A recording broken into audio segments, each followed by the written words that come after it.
ಅಕ್ಕ ಇವಾಗ ಹಿಂಗಿದೆ ಮುಂಚೆಯಿಂದ? ಚೆನ್ನಾಗಾಗಿದೆ ಈಗ. ಮತ್ತು ತುಂಬ ಹಿಂಗೆ ನಡೀತಾ ಇದೆ. ಈಗ ತುಂಬ ಚೆನ್ನಾಗಿ ಆಯಿತು ಕಾಲು. ಅದು ಸ್ವಲ್ಪ ಇನ್ನು ಎಕ್ಸಸೈಸು ಅದು ಮಾಡಬೇಕು. ಎಷ್ಟು ಸಲ ಬಂದು ತೋರಿಸಿದ್ರಾ ನೀವು? 3 ಟೈಮ್. ಪರವಾಗಿಲ್ಲ. ನಮ್ದು ಎಷ್ಟು ವರ್ಷ ಆಯಿತು ಆಗಿ ನಿಮಗೆ? ನನಗೆ ಸುಮಾರು ಒಂದು 2 ವರ್ಷದಿಂದ ತೋರಿಸ್ತಾ ಇದ್ದೆ. ಆದರೂ ಡಾಕ್ಟ್ರ್ ಆಪ್ರೇಷನ್ ಅದು ಇದು ಅಂತ ಅಂತಿದ್ರು. ಈಗ ನೀವೇ ಎಲ್ಲ ಮೆಡಿಸನ್ ಹಾಕಿ ಸರಿ ಮಾಡ್ತಾ ಇದ್ದೀರಾ. ಸರಿ ಆಗಿದೆ, ಸರಿ ಸಾಕು ಅಂತಲೇ ಹೇಳಿದ್ದೀರಾ. ಎಲ್ಲಿಂದ ಬಂದಿರೋದು? ನಾವು ಹುಬ್ಳಿಯಿಂದ. ಹುಬ್ಳಿಯಿಂದ. ಪರವಾಗಿಲ್ಲ ಶಿವ ಅಂತ. ಪರವಾಗಿಲ್ಲ. ನೀವು ಹೇಳ್ತೀರಾ?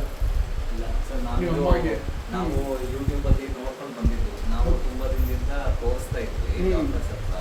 ಅವರು ಅಮಾನುಲ್ಲಾ ಬೋನ್ ಸೆಂಟರ್ಸ್ ಅಂತ ಯೂಟ್ಯೂಬ್ ಮತ್ತು ಇನ್ಸ್ಟಾಗ್ರಾಮಲ್ಲಿ ನೋಡಿಕೊಂಡು ನಾವು ಕರ್ಕೊಂಡ್ಬಂದಿದ್ವಿ. ಡಾಕ್ಟರ್ಸ್ ಎಲ್ಲ ಸರ್ಜರಿ ಮಾಡಬೇಕು ಅಂತ ಹೇಳಿದ್ರು. ಬಟ್ ನಾವು ಸರ್ಜರಿ ಬೇಡ ಅಂದ್ಬಿಟ್ಟು ನೋಡೋಣ ಅಂತ ಹುಡುಕಿದಾಗ ನಮಗೆ ನಿಮ್ಮ ಬಗ್ಗೆ ಗೊತ್ತಾಯಿತು. ಈಗ ಇಲ್ಲಿಗೆ ನಾವು 3ನೇ ಸರ್ತಿ ಬಂದಿದ್ದು. ಇವತ್ತಿಗೆ ಫುಲ್ ಹುಷಾರಾಗಿದ್ದಾರೆ. ಇಲ್ಲ, ಫುಲ್ ಹುಷಾರಾಗಿದ್ದಾರೆ. Thank you sir. Thank you.